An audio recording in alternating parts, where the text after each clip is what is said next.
Good day, friends. Welcome back to Planet XSF. Prosecutors will be shoplifted. I'm Dave, and this is my robot sidekick, Robot Bob. Say hello to the folks at home, Robot Bob. None will be spared when the robot overlords seize the means of production. We need to work on that attitude, mister. Today, we're concluding our look at the career of master producer Gerry Anderson, which will concentrate on his career from 1970 to about 2012. Since we'll move briefly into motion pictures, it's worth mentioning that Anderson had written and developed two theatrical movies in the 1960s based on a Thunderbirds series. Thunderbirds Are Go in 1966 and Thunderbirds 6 in 1968. And now, without further ado, we look at part 2, starting with Doppelganger. Doppelganger, 1969, aka Journey to the Far Side of the Sun. Set in the year 2069, the film follows a joint European NASA mission to investigate a newly discovered planet that lies directly opposite Earth on the far side of the Sun. The European Space Exploration Council, Eurosec, and NASA send American astronaut Colonel Glenn Ross and British scientist John Kane on a spacecraft to explore this mysterious world. After a 3-week journey in hibernation, the astronauts attempt to land on the planet but crash. They are rescued and returned to Eurosec, but soon realize that things are not as they seem. Everything appears to be reversed, and subtle clues suggest they may not be back on their original Earth. Kane eventually dies from his injuries. Ross discovers that people are now driving on the wrong side of the road, and he can no longer read printed text because it's all backwards. He comes to the realization that he is indeed on an unknown planet, a counter-Earth, where every detail is a mirror image of his Earth. Ross's wife Sharon refuses to accept his claims, but Webb is convinced when Ross demonstrates his ease in reading reflected text, and Kane's post-mortem examination reveals that his internal organs are on the wrong side of his body. Ross theorizes the two Earths are parallel, and this counterpart from his world is experiencing similar events on his Earth. Webb proposes that Ross retrieve the flight recorder from the orbiting Phoenix and return home. Attempts to return to the original Earth fail due to reversed electrical polarities, resulting in a catastrophic crash, killing Ross and starting a chain reaction that destroys much of the Space Center. All records of Ross's presence on the counter-Earth are lost in the disaster. The film ends with the Eurosec director, Jason Webb, decades older, recounting the tale to a skeptical attendant, leaving the audience to ponder the nature of reality and identity. Webb, now confined to a wheelchair and in a much diminished mental state, is admitted to a nursing home, where he sees a reflection in a mirror. He rolls forward quickly, trying to touch his doppelganger, but crashes into the mirror and dies. The film performed poorly at the box office, but has since gained a cult following among sci-fi fans. It explores themes of identity, parallel worlds, and the consequences of technological ambition. While praised for its special effects and production design, the plot device of a parallel Earth received mixed reviews, with some critics finding it cliched.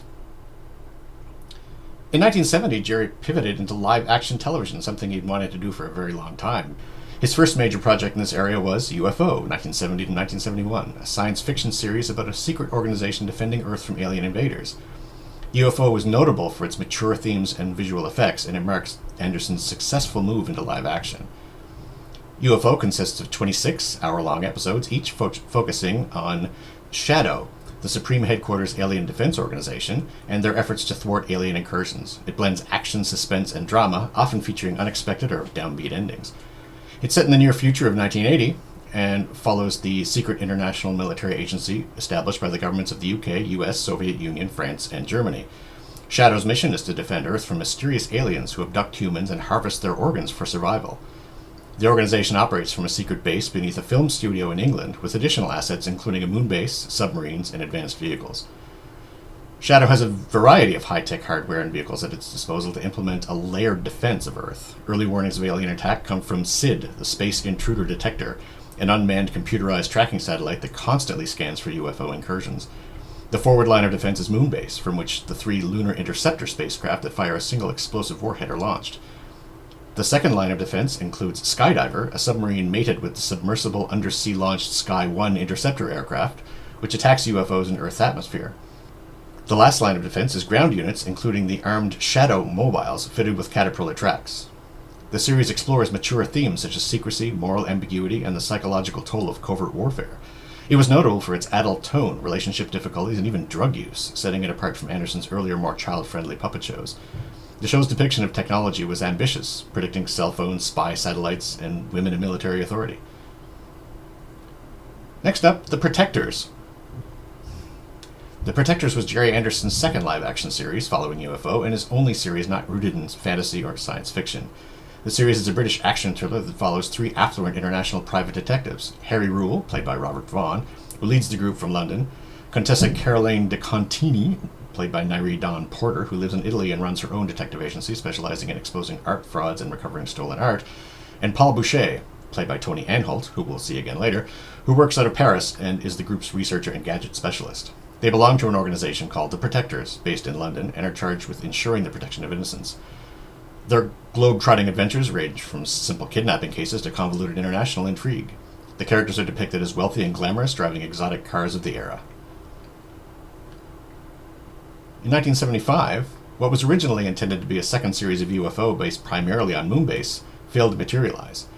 Gerry shifted focus and used the resources that had been built to develop a new series, Space 1999. Space 1999 starred husband and wife team Martin Landau and Barbara Bain, pictured here standing on Lazy Susan, American actors who'd gained notoriety in the series Mission Impossible. The series followed the inhabitants of Moonbase Alpha after the moon is blasted out of Earth's orbit. Space 1999 was the most expensive British TV series of its time and became a cult classic, especially for its model work and special effects. This show was the last major collaboration between Gerry and Sylvia Anderson, who divorced in 1981. Space 1999, as you may have guessed, is set in the year 1999. Humanity has established Moonbase Alpha, a scientific research colony on the moon, which also serves as a storage site for Earth's nuclear waste. On September 13th, 1999, a chain reaction in the nuclear waste dumps causes a massive explosion, propelling the moon out of Earth's orbit and into deep space. The 311 inhabitants of Moonbase Alpha are stranded and must survive as their wandering moon becomes a spacecraft, carrying them through the universe. As the moon hurtles through space, the crew encounters alien civilizations, cosmic phenomena, and mind-bending dangers. The series explores their struggle for survival, their search for a new home, and the philosophical questions raised by their predicament.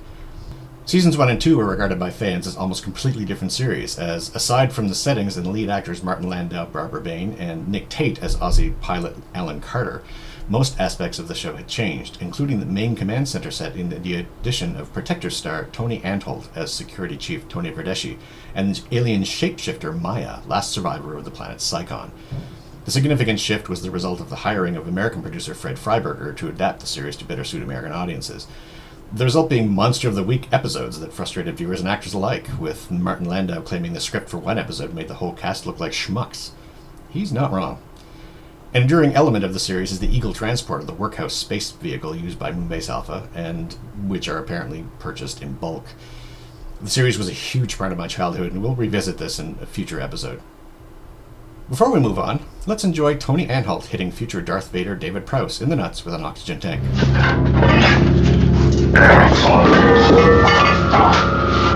Pure gold right there. After a lull in the late 1970s, Anderson returned to puppetry with Terrahawks, a science fiction series using new techniques called super macromation. Terrahawks featured a team defending Earth from alien threats and was popular with children. It ran from 1983 to 1986. The series is set in the year 2020, with the Earth facing a grave threat from a group of extraterrestrial androids and aliens led by the villainous Queen Zelda, who operates from a base on Mars. After Zelda destroys NASA's Mars base, she launches a campaign to conquer Earth using bizarre creatures, advanced technology, and psychological warfare. Earth's defense is entrusted to the elite task force known as the Terrahawks, officially the Earth Defense Squadron. Operating from a secret base, Hawk Nest, in South America, the Terrahawks use sophisticated vehicles and weaponry to counter Zelda's attacks. Unlike Anderson's earlier, more serious series, Terrahawks is known for its tongue-in-cheek humor, surreal threats, and playful tone.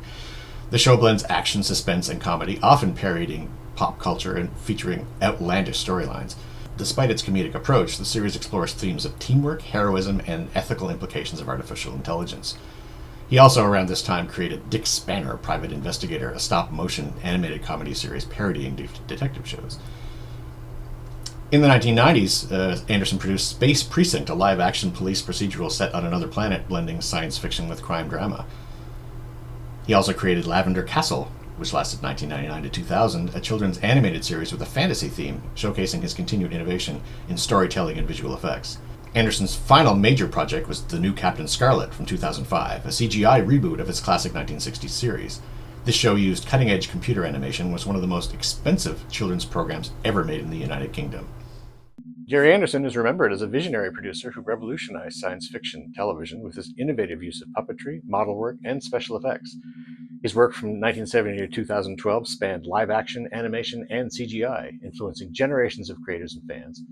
Shows like UFO, Space 1999, Terrahawks, and New Captain Scarlet remain celebrated for their imagination and technical achievements. Thanks again for spending time with me. Join me next time for more obscure and geeky infotainment, free of charge. I'm Dave. Remain awesome until further notice.